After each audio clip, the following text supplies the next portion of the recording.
Baik, selanjutnya saya persilakan Dr. David Kaunang, Erling David Kaunang dari Manado. Kalau tadi dari Aceh, sekarang dari Manado. Eh, Silakan. Eh, Dr. David menamatkan pendidikan dokternya di FK Samratulangi Manado tahun 90.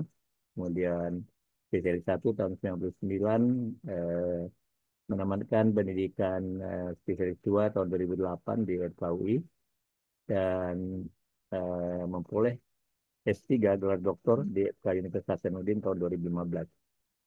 Beliau saat ini adalah Kepala Divisi Kardiologi di Rumah Sakit Kandau, Manado, Ketua Medik di Rumah Sakit Kandau, dan juga Ketua Bangkai KSL Anak di FK Unsur. Saya persilakan Dr. David Kaunang. Baik, terima kasih. Yang saya hormati guru saya, Profesor Dr. Sukman Tulus Putra, spesialis anak, subspesialis kardiologi, konsultan FACC, FSSC. Prof, apakah suara saya bisa terdengar dengan jelas? Sangat jelas, Baik. sangat jelas. Yang saya hormati Ketua Pengurus Pusat Ikatan Dokter Anak Indonesia, Dokter Piprim Basara Yanuarso, spesialis anak, subspesialis kardiologi konsultan yang juga hari ini sebagai pembicara. Yang saya hormati Ketua UKK Kardiologi Ikatan Dokter Anak Indonesia, Dokter Rizky Adriansa, spesialis anak, subspesialis kardiologi konsultan, serta pengurus UKK dan semua anggota UKK IDAI. Terima kasih atas kesempatan yang boleh diberikan kepada saya untuk bisa sharing ilmu pada hari ini. Para pembicara, MC, dan yang saya kasihi peserta webinar dalam rangka World Health Day, yang saya kasih para guru besar, teman sejawat dokter, dokter spesialis, tenaga kesehatan lainnya, mahasiswa dan mungkin praktisi kesehatan ada yang ikut. Terima kasih, senang sekali hari ini kita bisa sharing mengenai screening penyakit kardiovaskuler pada bayi baru lahir. Izin saya melakukan share screen. Saya mohon itu Prof, responsnya. Apakah slide saya sudah terlihat dengan jelas? Sudah jelas. Baik. Jadi hari ini kita akan sharing sedikit mengenai screening penyakit kardiovaskuler pada bayi baru lahir.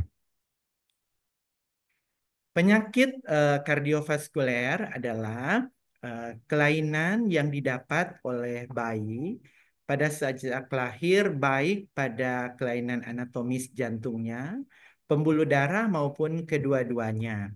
Nah, ini perlu kita ketahui karena secara global mempunyai prevalensi yang tinggi, yaitu 2,78 hingga 17,8 per 1.000 kelahiran hidup.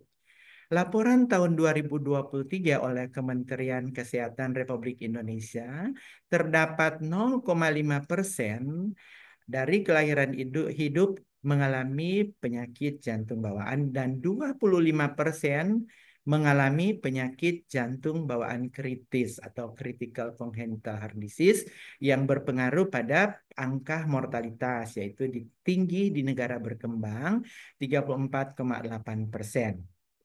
Anak dengan penyakit jantung bawaan harus kita deteksi awal dan harus dilakukan penanganan yang cepat dan tepat karena ini akan berakibat terjadinya disabilitas jangka panjang. Melihat tingginya mortalitas dan morbiditas bayi dengan penyakit jantung bawaan itu disebabkan oleh ada sekitar 50% bayi dengan penyakit jantung bawaan itu tidak memiliki gejala spesifik saat lahir. Sehingga ada sekitar 8 dari 10 bayi yang baru lahir yang setelah pulang dari rumah sakit atau tempat melahirkan ada penyakit jantung bawaan tapi tidak terdiagnosis. Itulah pentingnya kita harus melakukan screening pada bayi yang baru lahir untuk mendeteksi apakah ada penyakit jantung bawaan atau tidak.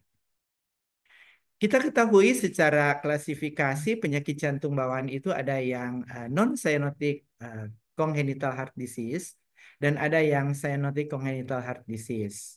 Nah, tujuan daripada screening awal ini lebih khusus untuk kita mendeteksi kemungkinan adanya critical congenital heart disease atau penyakit jantung bawaan kritis seperti pulmonary atresia dengan ventricular septum ventrikular yang utuh, adanya critical pulmonary stenosis, tetralogi Ovalot dengan adanya atresia pulmonar, kemudian adanya atresia tricuspid, adanya Epstein anomaly, kemudian bisa hypoplastic left heart syndrome, critical aortic stenosis, coarctatio aorta, interrupted aortic arch, bisa ada transposition of the great arteries, total anomalous pulmonary venous return, dan truncus arteriosus, serta tipe-tipe penyakit jantung bawaan kritis lainnya.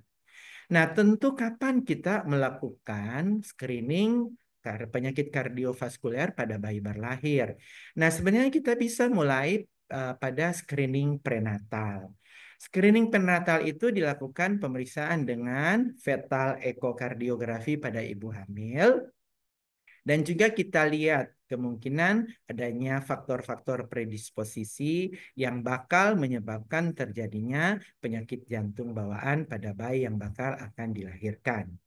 Kemudian setelah lahir atau pasca Natal, nah ini kita bisa lakukan pemeriksaan, lagi sekarang lagi dianjurkan oleh UKK Kardiologi Ikatan Dokter Anak Indonesia dengan kebijakan dari Kementerian Kesehatan untuk melakukan screening semua bayi baru lahir dengan screening pulse oximetry. Nah, tentunya ilmu kedokteran yang kita pelajari pada bayi agak lebih besar, kemudian anak-anak, tentunya kita berbicara ini pada bayi yang baru lahir adalah mengenai anamnesis. Tapi memang pada bayi baru lahir, anamnesis itu tidak terlalu memegang peranan penting, kecuali kita akan melihat riwayat ibu pada saat hamil, pemeriksaan fisik, kemudian fototoraks, elektrokardiografi, CT MRI, dan ekokardiografi. Nah, tentu semua ini bertujuan untuk mendeteksi secara dini adanya kelainan kardiovaskuler pada bayi baru lahir. Jurnal ini melaporkan bahwa dengan pemeriksaan fetal ekokardiografi terdapat peningkatan 3,1% dalam kemampuan mendeteksi penyakit jantung bawaan yang berat atau critical congenital heart disease yang bila kita kombinasikan juga dengan outcome atau hasil pemeriksaan klinis pada bayi yang baru lahir.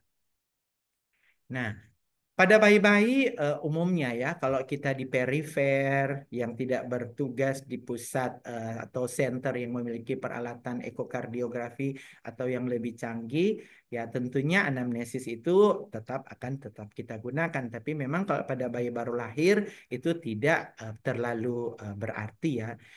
Ya, kalau pada bayi yang lebih besar itu bisa ada gangguan sistem pernapasan, gangguan sistem nutrisi dan pertumbuhan. Kalau pada anak-anak ada intolerance activity. Tapi kita berbicara hari ini adalah pada bayi yang baru lahir.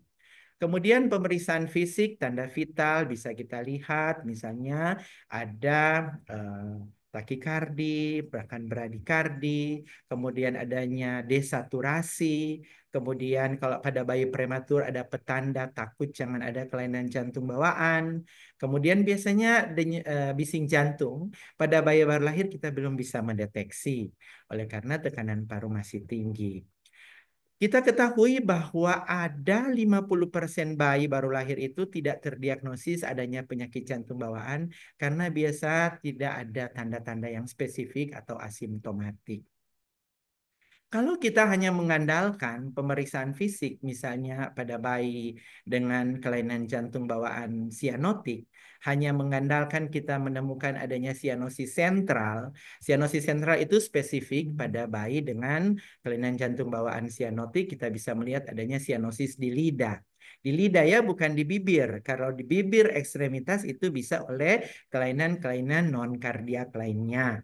Nah, itu ternyata kalau secara kasat mata itu sudah terjadi desaturasi yang hebat.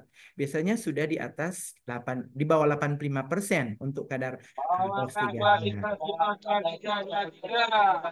Kemudian, pemeriksaan untuk screening yang lain adalah elektrokardiografi. Sebenarnya elektrokardiografi ini hanya membantu mendiagnosis kemungkinan adanya kelainan jantung bawaan, tapi bukan suatu tools atau alat yang mendiagnosis definitif. Nah, dengan kita melihat kemungkinan ada aritmia, ada hipertrofi atrium atau ventrikal, ada kelainan aksis. Nah, di sini ada suatu clue untuk aksis ya. Semua kelainan jantung bawaan itu adalah right axis deviation, RAD. Kecuali ASD primum, kemudian AVSD, dan atresia tricuspid itu adalah LAD atau left axis deviation. Fototoraks juga dapat membantu bagi yang tidak bertugas di tempat yang tidak memiliki peralatan seperti ekokardiografi, di mana kita bisa menemukan adanya bentuk patognomonik kelainan jantung. Bisa ada kardiomegali kalau dia defeknya sangat hebat. Kemudian disertai juga dengan corakan bronkevaskuler paru biasanya meningkat atau menurun. Nah, pada penderita dengan tetralogi ovalot, kita bisa temukan adanya gambaran fototoraks dengan adanya boot shape, disertai dengan curakan bronkovaskuler paru yang berkurang oleh karena adanya stenosis pulmonal. Kemudian bisa ada Snowman appearance pada penderita dengan total anomalous pulmonary venous rhythm. Gambaran yang spesifik untuk penderita dengan transposition of the great arteries, kita bisa ditemukan adanya gambaran egg on string. Gambaran jantung egg on string. Kemudian pada penderita dengan Epstein anomaly kita bisa temukan adanya jantung yang berbentuk seperti kotak atau box shape heart. Nah, screening yang lain kita bisa lakukan dengan pemeriksaan ekokardiografi. Ekokardiografi ini adalah merupakan suatu alat pemeriksaan yang hampir definitif, artinya hampir pasti.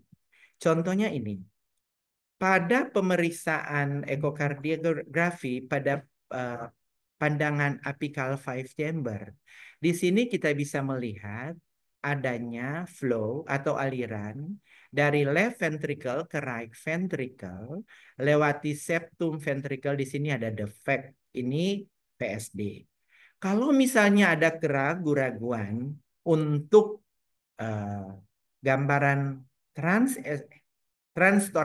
transtorakal ekokardiografi, maka kita bisa lakukan konfirmasi diagnostik atau pada keadaan kita melakukan tindakan juga sebagai guiding, kita bisa menggunakan transesophageal ekokardiografi (TEE).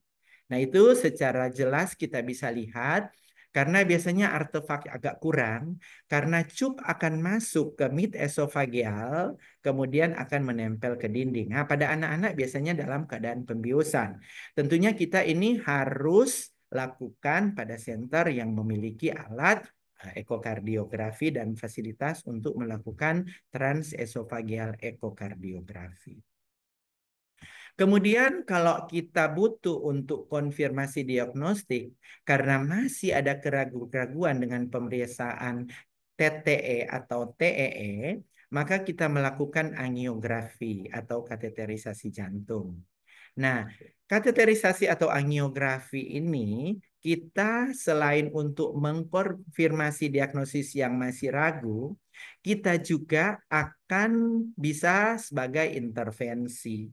Contoh ya, pada angiografi ini kita melihat pada saat lewat pigtail, kita melakukan injection dengan kontras pada left ventricle atau ventricle kiri, di mana kita lihat ada aliran yang sudah dilakukan pemberian kontras dari left ventricle ke right ventricle lewat VSD. Nah, ini kita tentu bisa juga lakukan untuk intervensi dengan menutup VSD dengan menggunakan device. Kemudian yang sekarang yang sesuai anjuran dari Kementerian Kesehatan dan juga dari UKK Kardiologi mengenai pulse oximetry. Nah, pulse oximetry ini bisa dilakukan dimanapun, bisa di rumah sakit, rumah bersalin, puskesmas, baik tenaga terlatih atau semua tenaga kesehatan. Dan sekarang dari UKK Kardiologi kerjasama dengan Kementerian Kesehatan sudah melakukan banyak pelatihan, namanya INPOS ya. Indonesian Pulse Oximetry Screening Training. Nah, tujuannya supaya para klinisi dan petugas kesehatan di perifer itu bisa mendeteksi awal kemungkinan adanya critical congenital heart disease supaya bisa cepat dirujuk ke pusat kesehatan yang memiliki SDM dalam hal ini dokter spesialis anak atau konsultan jantung anak. Nah, ini dilakukan pada bayi yang berusia 24 sampai 48 jam dan apabila terdesak sekali bayinya akan pulang dilakukan segera sebelum bayi lahir, belum dipulangkan. Tapi kalau ternyata hasilnya false, negatif atau negatif harus dilakukan pengulangan. Ini algoritmanya. Dari algoritma ini kita melakukan pemeriksaan pada preduktal yaitu pada tangan kanan dan postduktal yaitu pada salah satu ekstremitas. Nah, apabila ada keraguan-raguan kita harus melakukan pengulangan dalam jeda 1 jam dan maksimal pengulangan itu 2 kali. Jadi total pemeriksaan adalah 3 jam dengan interpretasi seperti ini. Kita katakan bahwa kemungkinan tidak mengalami critical congenital heart disease apabila saturasi oksigen itu di atas 95% di tangan kanan atau kaki dan ada perbedaan saturasi di antara preduktal dan postduktal itu di bawah 3%. Nah, ini tidak perlu dilakukan pemeriksaan lanjutan, tetap diedukasi pada orang tua untuk kembali lagi 1 bulan karena saat ini tidak mengalami kelainan jantung bawaan kritikal, tapi belum tentu bahwa tidak ada kelainan jantung bawaan yang non-kritikal.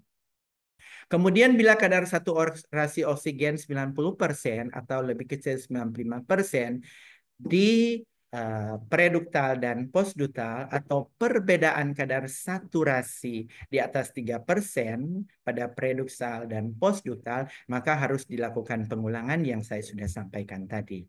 Dan kita katakan gagal atau bayinya mengalami kelainan jantung bawaan kritikal kalau saturasi oksigen di bawah 90% di tangan kanan atau kaki atau saturasi oksigen 90% sampai di bawah 95% dengan perbedaan antara preduktal dan postduktal di atas 3% dan kaki sebanyak 3 kali pemeriksaan dengan jarak pemeriksaan 1 jam, maka ini terindikasi kemungkinan ada critical congenital heart disease dan suatu indikasi untuk kita melakukan konsul atau rujuk ke fasilitas kesehatan dengan adanya fasilitas ekokardiografi dan adanya dokter spesialis jantung anak.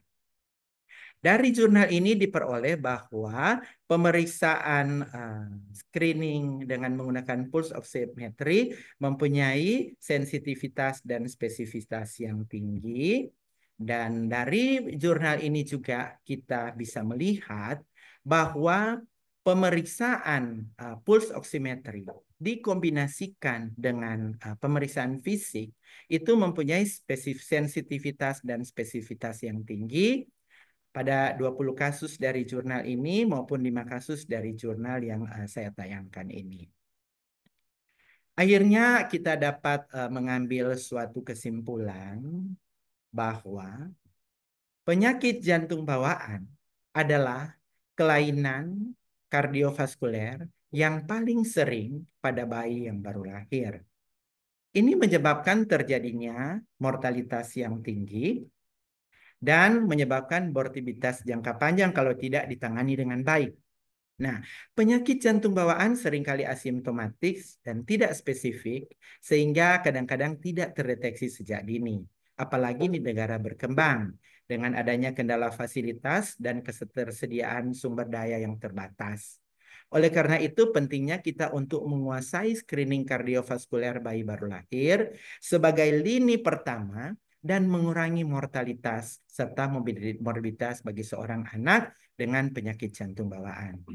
Kita melihat bahwa kombinasi antara pemeriksaan saturasi oksigen dan pemeriksaan fisis mempunyai kemampuan screening yang lebih baik dalam mendeteksi adanya penyakit jantung bawaan sejak dini. Barangkali itu yang bisa saya sampaikan. Terima kasih atas kesediaan untuk bisa mengikuti. Moga-moga bermanfaat bagi kita semua dalam memberikan pelayanan yang terbaik bagi anak-anak kita yang kita cintai dan anak-anak di seluruh dunia yang kita cintai. Terima kasih. Saya stop share dan saya kembalikan ke moderator guru saya Profesor Dr. Sukman Tulus Putra, spesialis anak, subspesialis kardiologi konsultan. Terima kasih. Ya,